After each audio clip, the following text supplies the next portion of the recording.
This is actually our time. Yeah, I like any time where I could layer up, wear a nice little bubble coat and obscure just how out of shape I am. Shout out to Triple Fat Goose. Got me through my whole childhood.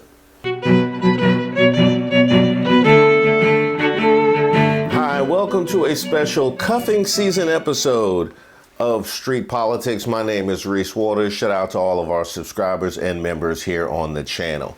Now, for those of you that don't know, here's a simple definition of cuffing season. It's basically that time of year where people have chosen their partner that they would like to snuggle up all throughout the winter on top of that mattress on the floor. Because y'all know exactly how empty the club looks in December, January, and February. Look like the produce section of the grocery store after work. Man, they done took all the good stuff. With the simple caveat that for those that, like me, are bad built, if you have like a front porch or something like that, this is actually our time. Yeah, I like any time where I could layer up, wear a nice little bubble coat and obscure just how out of shape I am. Shout out to Triple Fat Goose. Got me through my whole childhood. Now back to the issue at hand. We have all been privy to the ups and downs of the Elon Musk, Donald Trump relationship. You can now send America astronauts. Was that a up and a down? Did he actually go up? That was kind of like a barely up and immediately down. All I know is Woody Harrelson would be ashamed. Oh, it is hard goddamn work being this good. Shut the fuck up. And they flooded it with Starlink, and it was so good. It saved a lot of lives, so we want to thank him. But no, he's not going to be president, that I can tell you. Who says that? Huh? Who says that? Let's be honest. What president do you know has had to come out and talk about how the person that everybody asserts is pulling their strings won't in fact be president because they can't? I mean, really, like if you didn't know it was a problem before, you know it's a problem now. Yes, my name is Reese Waters. I'm applying for the open position. And just so you know, I do not steal from the company. I don't know what you heard, but that ain't me. It could all come down to the over $250 million that Elon Musk poured into Donald Trump's campaign. That's about 250 million puppet strings. But that's a lot of money to someone who's reportedly spent over $100 million in legal fees since 2021, but just a drop in the bucket to the richest man in the world. Yale historian Timothy Snyder told The Guardian, Trump is a little guy and Musk is a big guy when it actually comes to money. And I think if you were a friend of Trump, you would be worried. Now here's where I actually say something semi-nice. Not actually, I wouldn't even, just unsavage about the Trump-Musk partnership. Now, the reality is that anytime you have a situation where somebody is funding another person, typically it's incumbent upon the one being funded in order to do the bidding of their benefactor. That is how we view any of these kinds of financial relationships. How many times do I have to sit and watch people complain on the timeline about X player not being worth the money that they're being paid? Now, here we have a scenario where even though we expect the people that are receiving the money to do the bidding of the people that are giving the money, when it comes to our political world, we have allowed all of this money to flood in and somehow not expect that relationship to remain intact in the way in which we would view it in any other aspect of our society. I know it makes literally no sense, but 2025, quite frankly, once you accept the money, you are either a puppet or a crook. Those are the choices. Yeah, there's no all of the above for this situation, because I'm saying. This has all been one big gift to Democrats who've been doing some soul searching of their own after losing working class voters to Donald Trump in 2024 and struggling to rebrand. But now they can say no one voted to send this billionaire to the White House, but there he is, pulling all of the strings, exerting control over Republicans and influencing policy. The puppet master. I should note that these are all AI-generated images that we are playing for you right now, but are they really that far from reality? Hey, shout out to AI.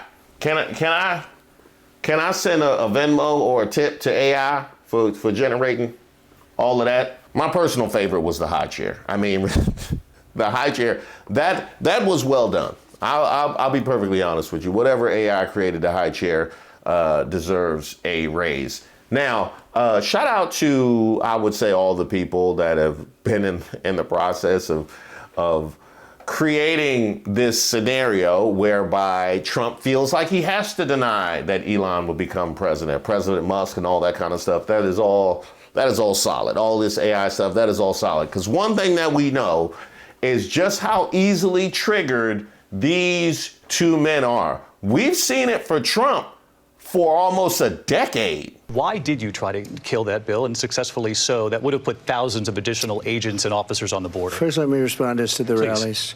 She said people start leaving. People don't go to her rallies. There's no reason to go. And the people that do go, she's bussing them in and paying them to be there, and then showing them in a different light. So she can't talk about that. People don't leave my rallies. I got my handicap, which when I was vice president, down to a 6.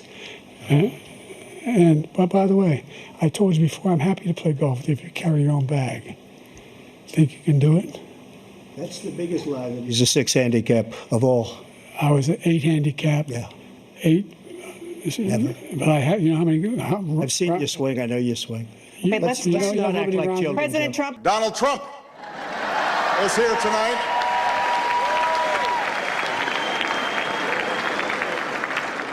Now, I know that he's taken some flack lately, but no one is happier, no one is prouder to put this birth certificate matter to rest than the Donald. And that's because he can finally get back to focusing on the issues that matter. Like, did we fake the moon landing? What really happened in Roswell? And where are Biggie and Tupac? And even though I paid little to no attention to Elon Musk before he very intentionally and purposefully force-fed us his entire timeline, now we all can see how easily triggered he is. There was advertisers leaving. We talked to Bob Iger today. Stop. You don't advertise. You don't want them to advertise? No. What do you mean? If somebody's gonna try to blackmail me with advertising, blackmail me with money, go fuck yourself. But go fuck yourself. Is that clear? I hope it is. Hey, Bob. Yeah, hopefully it's cutting season instead of cuffing season for these two. You know, listen, I think that Donald absolutely wants to cut the strings, but he really doesn't know how. I mean, this is a guy who has always decided that he wanted to surround himself with people that had money and or power. And right now, all he cares about is money. Listen, for those that felt like he was going to be their savior and be the guy that was looking out for the middle class, he has never been middle class. And so he's not looking out for them. We know that he is filling his cabinet, or at least attempting to fill his cabinet with other people that are very wealthy. He is looking out for his future and what that will look like. And so that's why it is difficult for him to cut the strings, because he needs Elon. Now, it's at this part I would love to have some real conversations with MAGA. Like, at what point did you come to the realization that Donald Trump was, in fact, looking out for the best interests of the richest among us? I would love to know, because Jasmine Crockett didn't say anything that we didn't already know. And by we, I mean people who read. Like, that we didn't already know before the election? So I'm trying to figure out, like, which cabinet member was it that was named where you were like, oh, was it with, like, when Elon Musk said the thing about the H-1B visas? Was that, oh, like, was it when he charged you the $100,000 for the prayer, that situation, huh? For the church breakfast? Was it that one? I would really love to know. For me, it was when I bought that Trump Bible and I realized it was a different price depending on how many of the gospels you wanted. Cutting season versus cuffing season, that is quite poetic. I appreciate it. It's kind of hard to go someone who put $250 million in your campaign, though. I don't know how that happens, leaving somebody on red like that. And that is exactly the problem. You can have an issue with Elon Musk's power and influence in this moment, but that would be no different than, say, any of the super PACs that are influencing the people in Congress. This is a much larger issue than Elon Musk and Donald Trump. Hi, welcome to our politics. I think the threat is already here. I don't think that this is a matter of if, but a matter of when. And it is one of the reasons that I am attempting to continue my service on the Oversight Committee, because it is going to be really important that in that committee, even if our chairman, Comer, does not want to have very real conversations about these threats that are being presented for all American people because of the conflicts of interest that Elon has, one of the things that people did not talk about a lot in that continuing resolution that Elon blew up, part of it was really about him. It had nothing to do with additional monies being shelled out anywhere. It had everything to do with disallowing him from engaging in some of the investments that we believe that he is trying to do as it relates to China. We know that we have seen continual aggression coming from China. We know that Russia is not necessarily our best friend, regardless of the fact that Trump doesn't recognize this. And so with him sitting in these rooms, with him not necessarily being put into a position where he has to be Senate confirmed, with him being able to actually basically puppeteer the incoming president and having his own individual interests, whether we're talking about the contracts that he's looking for, those defense contracts, those federal dollars, I'm sure those are not the ones that he's going to seek to cut. We really need to make sure that we are highlighting this for the American people and doing everything that we can, even if it means that we've got to go to Trump's Supreme Court and try to get them to do what they are supposed to do, which is to follow precedents and follow the law and follow the Constitution. Hey, MAGA. Yeah, let me holler at you again for a second. Let me holler at you again. So y'all love a conspiracy theory, right? Y'all love a conspiracy theory. You love to talk about how you can't trust this one and that one. Yeah, drain the swamp. Like, yeah, exactly that stuff. So we know and understand that Elon Musk has all of these contracts, all these government contracts, and that they are affected by the legislation that he now has a hand in crafting or killing, as we just saw with the bill during the holidays. How has your tinfoil hat not landed there at all? Like, that's what I'm trying to figure out. Like, you love to talk about a conspiracy, but like not, it can't be in a straight line. It can't be direct logic and cause and effect. Is that what it? Oh, okay, I got you. Okay. So basically your brain is like a choose your own adventure novel. Like you can't just go, you just gotta hop around for no reason whatsoever. Secondly, can you imagine a better situation? All of the politicians gotta be so jealous. You like, this whole time I've been out here winning elections and meeting people and building grassroots coalition so that I can get close to power, only to now be subject to all of these standards of conduct that come with our elected officials. And this dude can just influence everybody with his money and be subject to nothing. This is what he's out here talking about now on his own platform. And he gets to be the one? Man, I knew I should have taken that. I knew I should have taken macroeconomics. That's where I messed up at. And let's just bring together the 2 points that I just made about MAGA and about Elon Musk, because MAGA, tell me if you think that the same folks that are trying to eliminate the debt ceiling are legitimately interested in government efficiency. Yeah.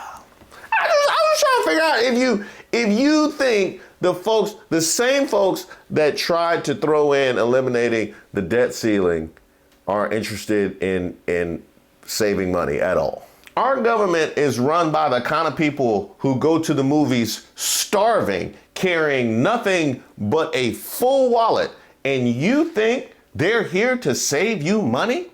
Oh, like I'm the only one who ordered DoorDash to right outside the theater and smuggled the food in a baby bassinet. I know I'm not. This might be the only time I agree with Steve Bannon. He has questioned Musk's influence and his capability and his connection with the foreign leaders. Musk has conversations with Chinese president, with the Russian president. He's got an enormous amount of influence. I guess that's what comes with being the richest man in the world. Hey, Steve Bannon. Yeah, we want to holler at you for a second. Yeah, tell him what you said. Say the thing you said. Yeah, I want to hear. It's the first time for everything. Elon Musk is a total and complete phony. He is in bed in a business partner. He's done some good stuff, letting stuff out, with Taibbi and others. It's fine. But he is owned, lock, stock, and barrel by the Chinese Communist Party, and he acts like it. Do you agree with that? Is, in fact, Elon Musk, or should he be seen as a national security risk? He absolutely should be. I mean, it's been laid out. But this is a matter of really Americans deciding that they're going to stand up and say something, right?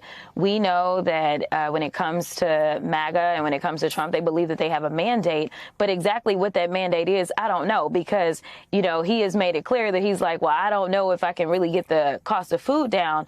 Well, I can tell you that his base needs to be loud about the fact that they want to be safe in this country. And I need people not to take it for granted that we do have oceans on the east and the west coast of us that are actually helpful to us. It's water that helps us. But with Musk and Trump talking about Canada and talking about Mexico and talking about expanding the United States while also palling around with the likes of Putin, who obviously, in my opinion, has been in violation of so many international laws when it comes to deciding that he was going to go into Ukraine and how he has conducted himself in this war. I mean, it seems like we're living in the upside down, and we need some real adults in the room. And right now, I don't see that he has picked any to surround himself with that will talk about the fact that this is not The Apprentice. This is not a TV show. This is real life, and real Americans are relying on him to step up to the plate and actually be the president of the United States and not be a guy that is going to submit himself to the likes of Xi Jinping. No, I think he does think it's like The Apprentice because he didn't want no brothers there neither. So that really explains the cabinet situation now, doesn't it? All right, Congressman, every time that we talk, I feel like I'm asking you what Democrats are about to do. You are no longer a freshman member anymore. You survived one of the least productive sessions of Congress ever. What is the strategy that Democrats have going forward? Because I don't know that pointing across the aisle and saying that our Republican colleagues can't get it done is going to be enough. Now, a couple things. It was a fabulous freshman campaign by Jasmine Crockett. In fact, I just did a whole video over the holidays highlighting her MVP season. But this is an MVP question. This is a phenomenal question because with so many of the red flags that I have laid out right here on this platform to result in a Republican MAGA-led trifecta raises a great number of questions for the other side of the aisle, because clearly pointing the fingers and attempted shaming ain't working. They tried that on me in high school. Yeah, pointing fingers and shaming. It worked for 20 years, but then no, it's still working. It's still working. I'm still mad about it. Yes, this was the most unproductive Congress that we had in the 118th Congress. But we were talking about the fact that we at least still had the presidency and we had the Senate. Well, right now it is a Trump trifecta. And if y'all really believe that y'all have a mandate, well, guess what? Technically, you don't need the Democrats. You can get it all done amongst yourselves. So I absolutely plan to sit back and watch them try to figure things out by themselves. Now, we know, at least on the House side, that they have always been unable to do this. We know that they have a slimmer majority. But the longer that we can stand together and say, no, this is your problem, because we are not going to be the ones that are going to be on the front lines of trying to inflict the very same pain that we campaigned against, whether we're talking about getting rid of Social Security, Medicaid, Medicare, all of the things that they have talked about. We just heard Hakeem Jeffries on yesterday talk about the fact that these are not entitlements. These are literally benefits that people have worked and earned. And so, no, we will stand up for the American people at all times, and we will make sure that we are making it clear. I think that it's going to be important that we have a real rapid response team when it comes to communications. We cannot allow their lies to sit around and fester and grow, because in that void, it ends up becoming truth. And honestly, our silence is complicit. And so we've got to make sure that we're speaking up, speaking out. And then, of course, you're going to hopefully have me sitting on oversight and judiciary in real time, calling out their lies and making sure that we are not only doing this in committee, but we're doing it on podcasts. We're doing this on radio morning shows. We're doing this on the traditional spaces such as MSNBC and other networks. But also for those that are okay with going on those other ones that I don't talk to, we're going to have to reach out to there, because we are going to have to do more than just preach to the choir. Debo. Yeah, no, get Debo. He don't play. But we are going to have to educate folk that seemingly think that they don't see the world the same as we do. But we're going to have to let them know that we are their real champions. Congressman, I got about 30 seconds left. How much pressure do you think is on Democrats to really make it clear what Republicans aren't doing as we go into this new session of Congress? Yeah, I feel more pressure now than I did in the 118th, because at the end of the day, we have midterms that are coming up in 2 years, and we are so close to taking the House. There is only going to be a 2-seat majority in a few days, where it's 217 to 215. And so we really need to take the House. And so we can do that in 2 years and hopefully really start to thwart this terrible Project 2025 agenda. So it's going to mean everything. So we're going to get in there and we're going to work hard. I very much appreciated that line of questioning. Now, one thing that Jasmine Crockett has done, she has made it very clear that the Democrats are not coming to the Republicans' rescue. We saw what she said about the potential fight for the speakership. What is happening in the House of Representatives?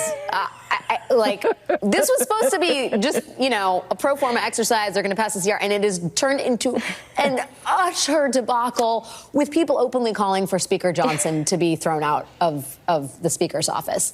How are Democrats looking at this? Listen, we're looking at this like this is their problem. There is no fixing this without the Democrats. We have seen this over and over, and I'm just going to sit back and sip my tea and wait on them to figure it out. So I'm happy to see that they have their eyes open, at least enough to know that Republican GOP MAGA dysfunction only works in their favor and helps to thwart their ability to achieve their agenda. That being said, they actually were able to push through Mike Johnson's speakership, and now we look poised to see exactly what they will do once they enter office. I personally cannot see this relationship between Elon Musk and Donald Trump coexisting for very much longer, which is one thing that will significantly help you. But I will tell you this, it better not, because that's going to be a problem. Relationship ain't been this problematic since Bobby and Whitney. That one at least gave us some good reality show moments, though.